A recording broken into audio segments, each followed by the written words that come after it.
A very good day to all of you and welcome to the new academic year. I hope you all are as excited as we are.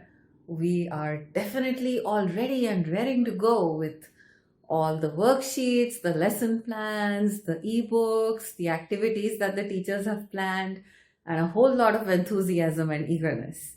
So, let me give you a quick overview of what the different subjects are, what worksheets you will be receiving, and how to file them so that it's not too overwhelming when you get such a lot of material and you're sure of what to do as you take each step forward. Okay? So, kindergarten has 3 core subjects and 5 activity subjects. For the 3 core subjects, they have 1 period every day, and one of the activities happens on each day of the week. That's how the 5 days of the week have 5 different activities. So I'm going to tell you about the core subjects because that's where you're going to constantly be receiving worksheets for. Okay. So one of the periods that the students have is write. Now this comes as in the timetable, you will see this as write, but this actually has 2 subjects inside it, English and mathematics. Now in English, in write, obviously the kids are writing on worksheets in the classroom every day, and they do the same thing for the mathematics subject. So in the write period, the kids are doing writing in the classroom with the teacher. At the same time, we have a super series. So there are super English worksheets and super math worksheets that are for extra practice at home. All these extra practice worksheets for the entire unit are ready and they are given at the start of this unit when you come for material collection. Now you will be receiving all these worksheets along with the files that you collect. Just listen to what I'm telling you about all the worksheets, and then I'll come down to what to do about these worksheets and the files. Okay. So as the English worksheet, for example, happens in the classroom, the corresponding Super English worksheet is now what you can use with the children over the weekend or on the weekdays, depending on how you plan it. It's entirely up to you. Okay. But you should not ideally be touching that worksheet before that worksheet, the parallel worksheet, has been handled in the classroom. Now, how do you know as to what has happened in the classroom every day? You know this through the WalSH app. Now we're going to give you, we are giving you the links to all of these apps and how to use them in this message, in this email itself. So please check the links that are given to you along with this email. And that will tell you how to go and access the WalSH app. It is very, very simple. It's all in just a few taps. Every day the teacher updates what they have taught in the classroom and you get to see that. Now what happens is you get to see a digital version of the worksheet that the kids have done in the classroom, and you also get to see the digital version of the super worksheet that you can now make the children do at home. You have the physical copy of it in the file that we give you at the start of the year. So now after this, when you start seeing that digital worksheet on the WalSH app, that is the point after which you should now let the children do it. If you just give it to them beforehand, before they are taught how to write the worksheet in the classroom, they may probably scribble on it and it will be a waste. So this is the recommended routine that we ask you to do is check the WalSH app, see if that worksheet is live. If it is live, that means when you click on it, if it opens, that is the worksheet. You can use the print version of that with the kids at home. At the same time, in the WalSH app, you also see the ebook. Now the ebook has a lot of multimedia content, as in it has animations, it has videos, it has a lot of graphics, a lot more than what you see on the printed sheet. So if you want to revise with the kids, that is also something you can do. We also have the Walmiki app, which has a lot of quizzes. But let's get you all settled into this routine, and then we'll share another information session in which we will show you how to go and around accessing the Walmiki app. And that's another wonderful place where the kids can do a lot of revision on their own without you actively having to do anything much. Okay. So this is what I have told you for write. So as I told you, write has two subjects inside it, English and mathematics. And the English and mathematics worksheets are done in the school, and the super English and super mathematics worksheets are given at home. And you get all of these at the very start, wait for it to go live, and then let the children access it one at a time. Okay. Now let me talk about the learn period. So learn is another period that they have every day, and learn consists of three subjects inside it. There is my world, which is a mixture of science and social studies. Then there's numeracy, which is mathematical concepts done orally, and there is concepts.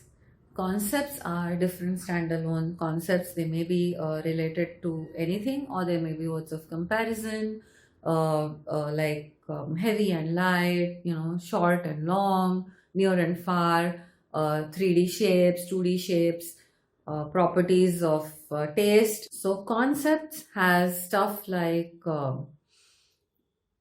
words of comparison, then like big and small, tall and short, heavy and light, and so on. It has colors, it has shapes, it has your 3D shapes.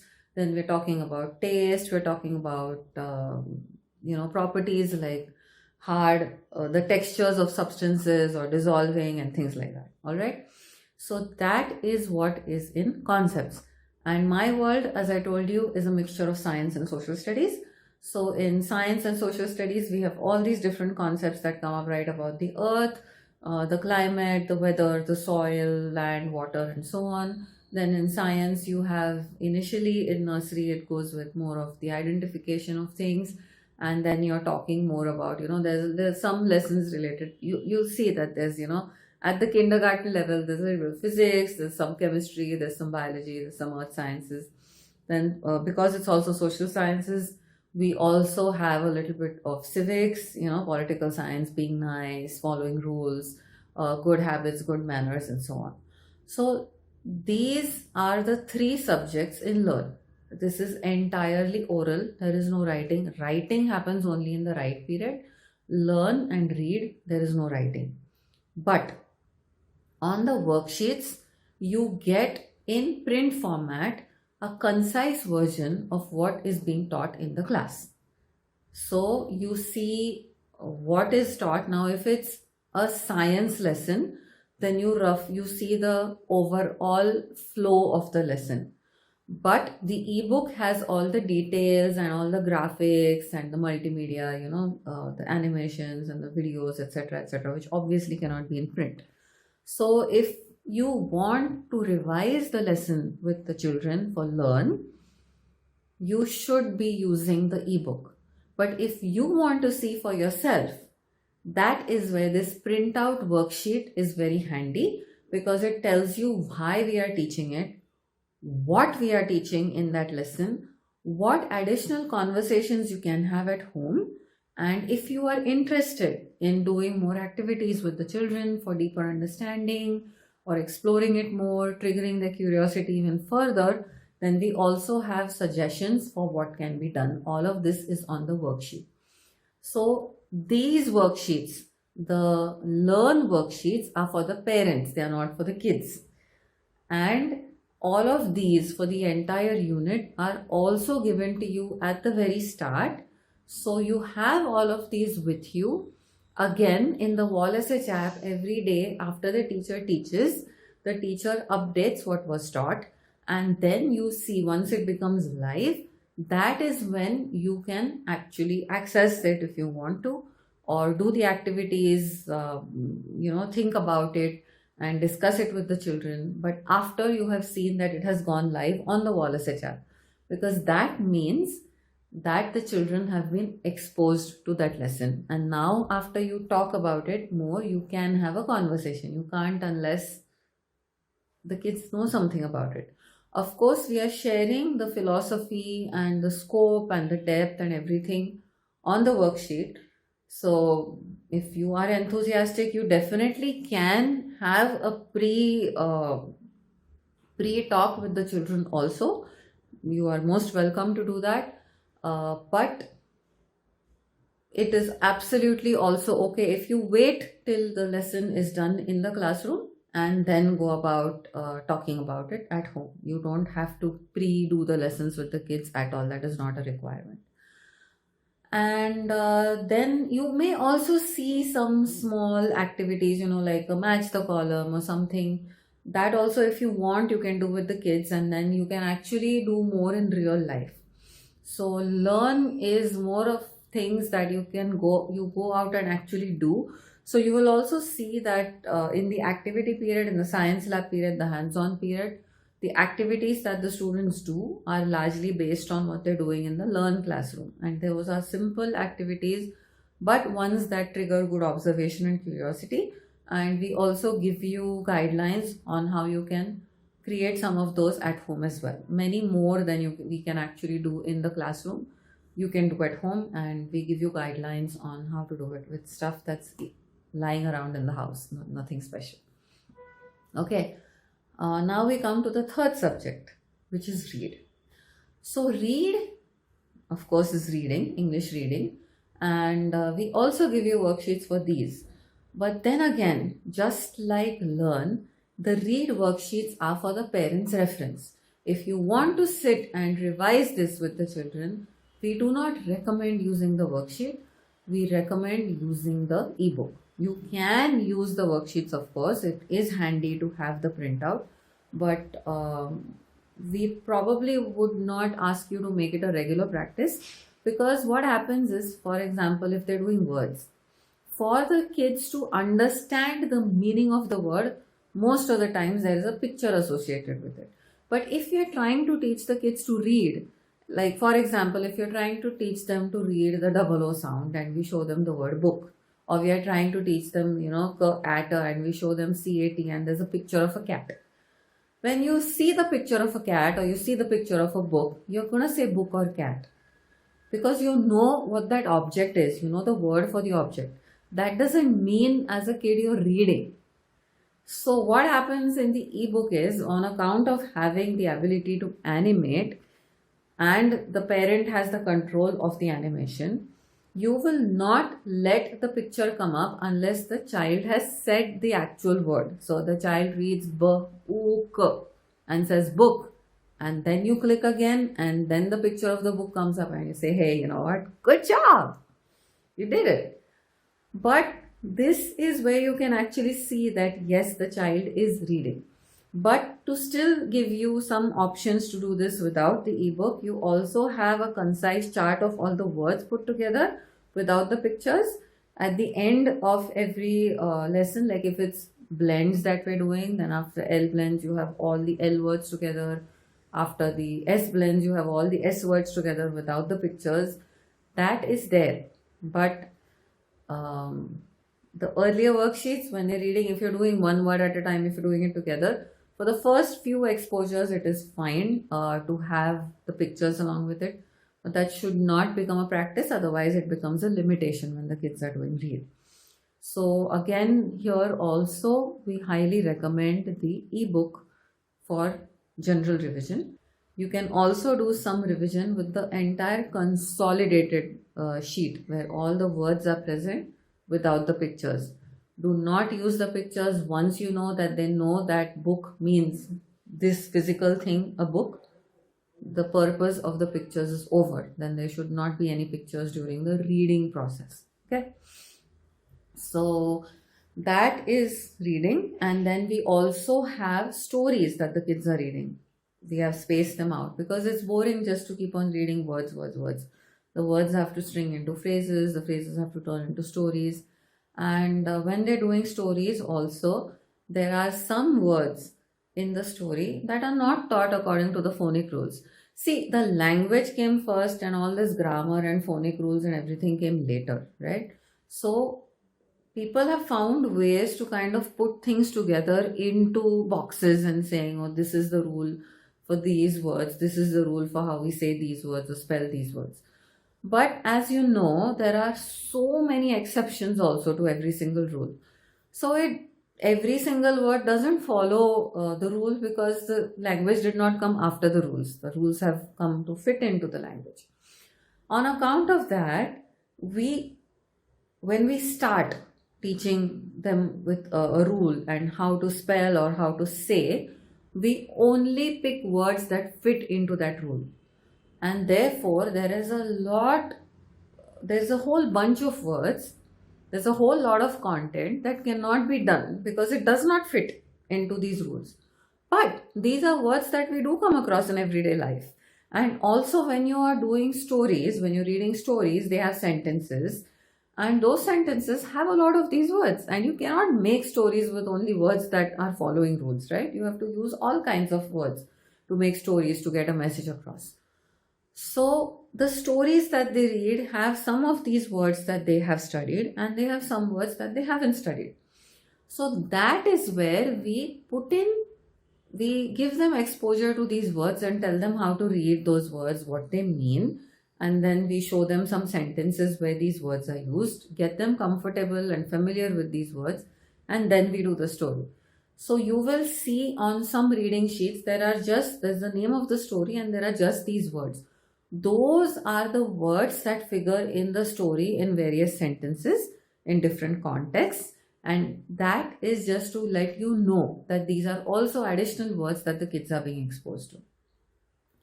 And where can you find these stories? In the ebook. Because initially, when they start, the stories have a lot of repeated sentences. If you just see the text, it doesn't make that much sense. But when you see the text in the storybook, then you see the graphics around it, you get context, and you see how the story is moving ahead and how the children are making sense of the words that they're reading, and how the same sentence has slightly different meanings as the context goes on changing.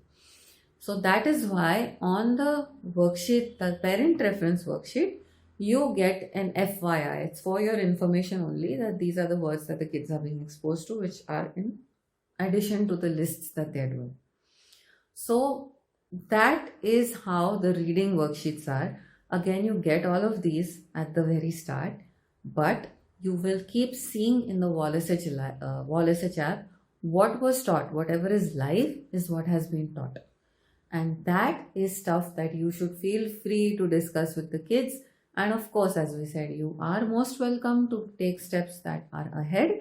But we strongly encourage we are not stopping you from doing that. But what we really want you to do is have conversations for sure after they are over. You can have as many conversations about the concepts before they are taught, but make sure you're not skipping on any after they are taught. Those are very, very important.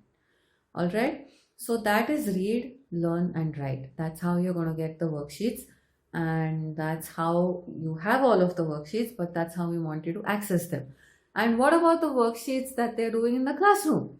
The English and math worksheets that they're doing in the classroom in the right period are sent home every week after they are done. So mostly on Mondays. Mondays are the days on which you get worksheets for the last whole week. The teacher checks them, makes a record of how they were solved and everything, and then hands them over. So the rest of the worksheets you already have, and these worksheets you keep getting on every Monday. So that's how the core academics and the worksheets happen for kindergarten. And if you have any difficulty accessing the WalSH app, if you don't understand any part of it, if you feel you need a little extra help, please feel free to reach out to us. You can always write to us on the email. Somebody checks it, somebody will get back to you, and we'll let you try it out for a week or so. And then if you need in-person assistance, please let us know. We'll fix a time on a Saturday morning and come to school with your devices and we'll help you. In fact, you can even try and access the WalSH app right now. And if you find that you are unable to install it properly or something, even when you come in for material collection, that is also the time in which you can bring your device, and if you have a problem, one of us will help you deal with it. We hope you have a fantastic year. Our academics is really nice. It lines up very well. It's very exciting. Kids love it. And they, especially for reading and science, all of the subjects, in fact, they're very advanced. And they really, really do a lot. And they're very curious. So make sure you have time to talk to the kids about how the school day was. And do let us know if you have any kind of problems, and if you need any clarifications. And we also love to hear the good stories. So if your child is pleasantly surprising you and there's something you want to brag about, something you want to tell us, do share. We love listening to these stories. They're our kids too, right? So have a great year, and we'll keep seeing each other from time to time. And we are always here to help. Thank you.